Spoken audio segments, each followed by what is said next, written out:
Hi everybody, it's Parallax Abstraction, and this is the audio version of Geek Bravado blog post, Being a Good IT Person, version 2. You can find a link to the original text post on geekbravado.com in the description of this SoundCloud. I wrote the original version of this post over a year ago, but decided to update it with some other things that I've thought of since. I've been working in IT for many years now. That time and the many positions I've held in it has given me a lot of time to think about the best ways to approach my job, and it's also given me a lot of opportunities to see how peers approach it. IT is far from the hardest career path in the world, but it's no walk in the park, and it's harder and more important than many think it is. It still amazes me that even though the IT field has existed on a large scale for quite a while now, so many people still get some of the most basic elements of it so very wrong. Stuff that really shouldn't be hard to understand seems to evade so many in this field. I thought it would be a good exercise to put down some knowledge I've taken from my now extensive experience, and I think is critical for people to know who want to excel in IT and be both well regarded and satisfied. Many who do this job are often bitter and miserable, and while we sometimes have cause to be, I don't think it has to be that way, and I think a lot of it comes down to the individuals themselves. Don't get me wrong, there are some amazing IT people in the world, many of whom are better at this than I am, and I'm not saying that the advice I put forth here should be taken as Bible truth by everyone. I do, however, think there are fundamentals here that can be universally applied by all members of this field, and they're not adhered to often enough. This won't solve all your problems as someone in IT, but I think if you derive your own personal creed from some of these basics, you may find yourself satisfied and, dare I say, enjoying a career that many consider brutal and unfulfilling. IT can absolutely be a cool and enjoyable career, but like many others, it's often what you make it, and that takes effort. So, what has almost 15 years in the IT trenches taught me? 1. You are in the customer service industry. IT is not a standalone career path, and like most others, it has roots in something else. Make no mistake, whether you're a help desk rep or a person maintaining infrastructure, you work in customer service. You may not be working at telco's call center or the returns counter in retail, but your goal is first and foremost to serve your users, i.e. your customers, by providing them as reliable, easy, and friendly a technology work environment as you can. Without your users, you have no purpose. Customer service is a wide-reaching term, and many incorrectly associate it with low-grade, mundane jobs. That's just not the case. You may be the one guy in charge of IT for an entire company, or you may be a person within a larger team with a narrow scope of responsibility that never involves interacting with a user. It doesn't matter. Your goals and scope are always customer service. You may be different than the guy working the returns counter, but at a core level, you both work in the same field. This should be the driving factor behind everything you do. IT people who either don't believe this or don't adhere to it are often the ones regarded as having a bad attitude. If your number one goal of coming into work is not to provide the best customer service you can, you're just doing it wrong, and you make the rest of us look bad. 2. Your users are not the enemy. This is really a more general career rule, but I see a lot of IT people not following it. Do you get annoyed when you go somewhere to get service and it seems like the person is having a bad day and taking it out on you? You're there to conduct a transaction and the person treats you like you're a burden and making their day worse. Sucks, right? That's exactly how you come across when you act dickish to one of your users. No matter what has happened in your day, you should never take it out on your users unless they give you a reason to. The user likely isn't the reason the server crashed or you were denied an important budget item, and they almost certainly aren't the reason you had a fight with your spouse. Treating users like enemies rather than allies is the biggest single reason many IT departments and user bases don't get along and often see each other as headaches and enemies. You both work for the same company, and even though you have different jobs, you're supposed to be unified in your goal of making the company succeed so that you also succeed. Don't get me wrong, some users are dicks, and I'm a firm believer in getting what you give. Forcing a smile when someone's being unreasonable is a good way to encourage that treatment to continue. Be firm and assertive when you need to be, but only then, and don't assume that someone is a dick until they show themselves to be one. You'd be surprised how many people who come across as mean when you first encounter them are just having a bad day, and how much a smile and a "how can I help" will flip their attitude right around. Without your users, you don't have a job, and without you, they can't do theirs properly. It's a symbiotic relationship, not an adversarial or parasitic one. Treat your users as enemies, and they'll do the same. Hostility begets hostility. Don't let them walk over you, but don't give them reasons to hate you. 3. There are no stupid questions. You're super good at this stuff. You should be if you're doing it for a living. Thing is, your users likely aren't, and many IT people often forget that. If they were as good with technology as you are, they wouldn't have a need for you, now would they? So don't be a smarmy prat when someone asks a question that seems elementary to you. I know computers and tech like the back of my hand. Thing is, I don't know anything about fixing cars, and I would be pretty annoyed if a mechanic acted like I should already know why my check engine light is on. So why should I roll my eyes and act like I'm talking to a 5-year-old when someone asks me why their bookmarks bar in their browser is missing because they accidentally clicked the wrong thing? You may be an expert in your field, but chances are you're an ignoramus of 95% of other fields. Don't treat people who didn't choose to go into IT as though they're stupid or intellectually below you. While you certainly need a good head on your shoulders to do this stuff, let's not kid ourselves. We aren't rocket scientists or brain surgeons. We're important to those people and certainly not lesser than them, but let's not pretend we're on the same plane of knowledge. 4. Speak bloody English. The number of IT people I've met who talk to their users with the same technical language they speak to each other and then wonder why their users' eyes gloss over is staggering. Again, if the users understood everything you did, they wouldn't have a need for you.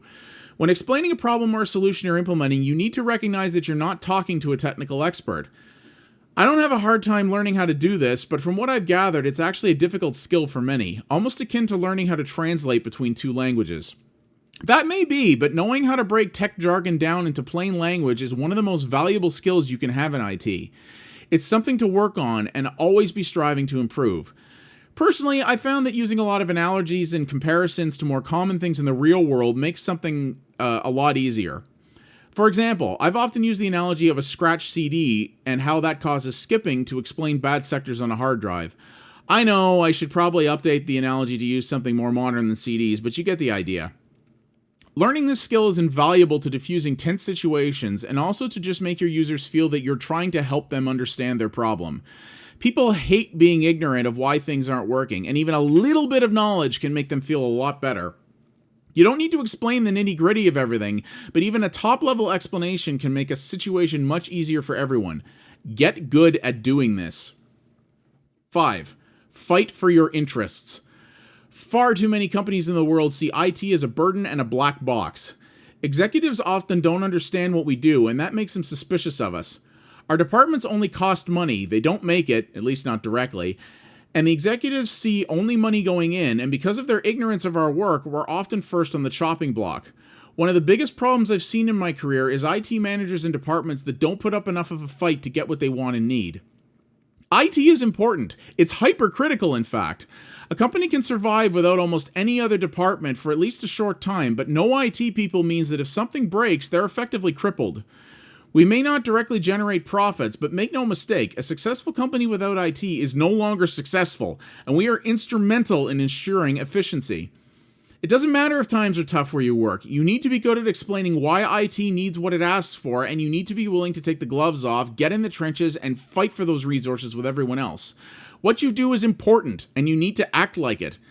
Corporate executives may not be IT gurus, but you can explain what you need and why it's beneficial to the company in a way they'll understand.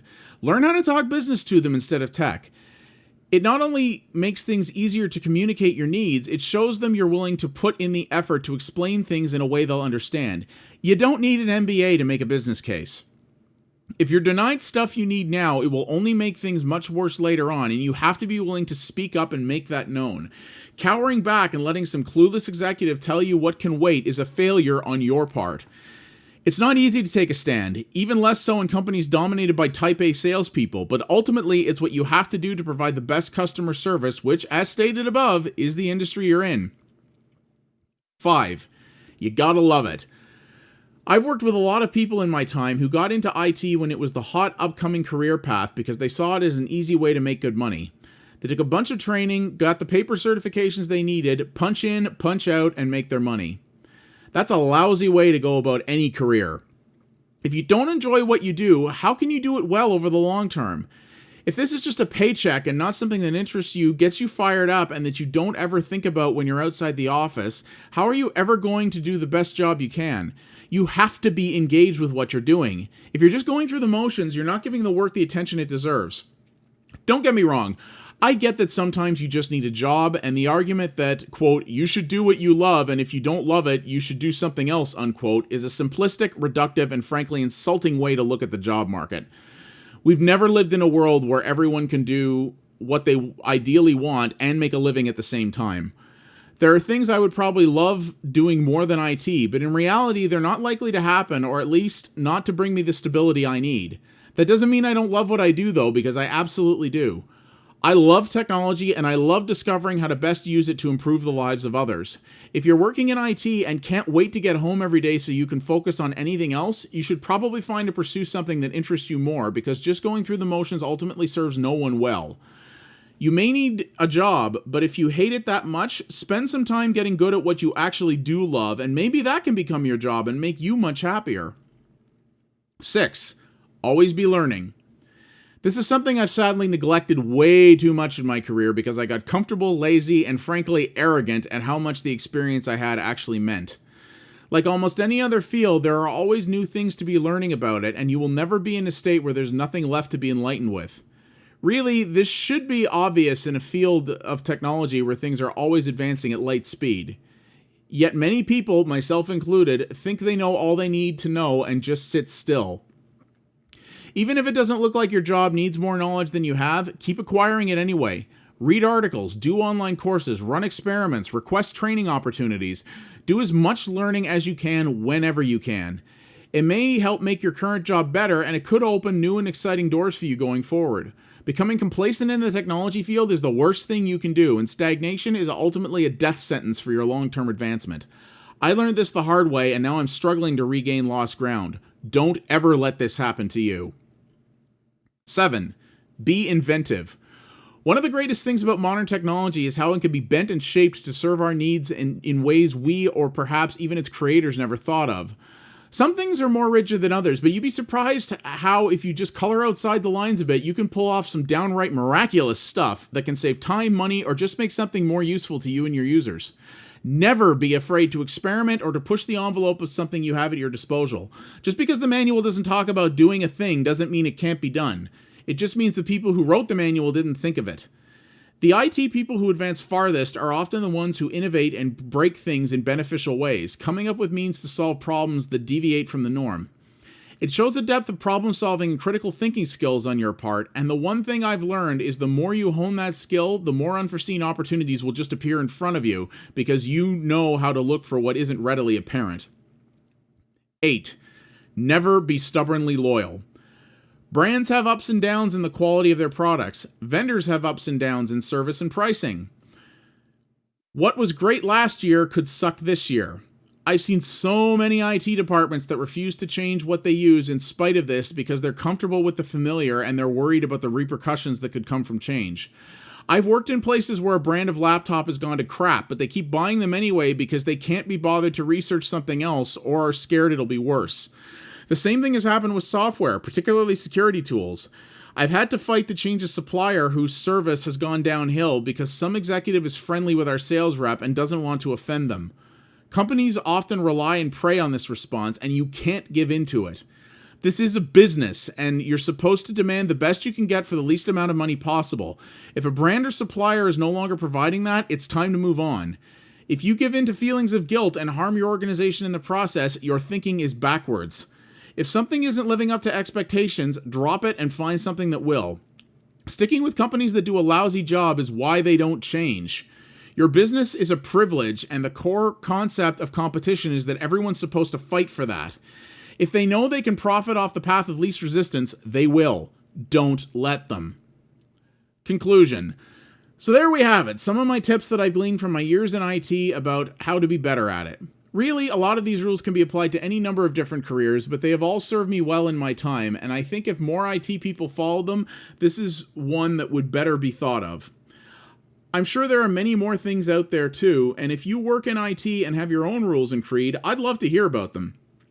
IT can be a great and rewarding career, but it's too often thought of as something you do for a few years until you can advance out of it or until you figure out what you really want to do with your life.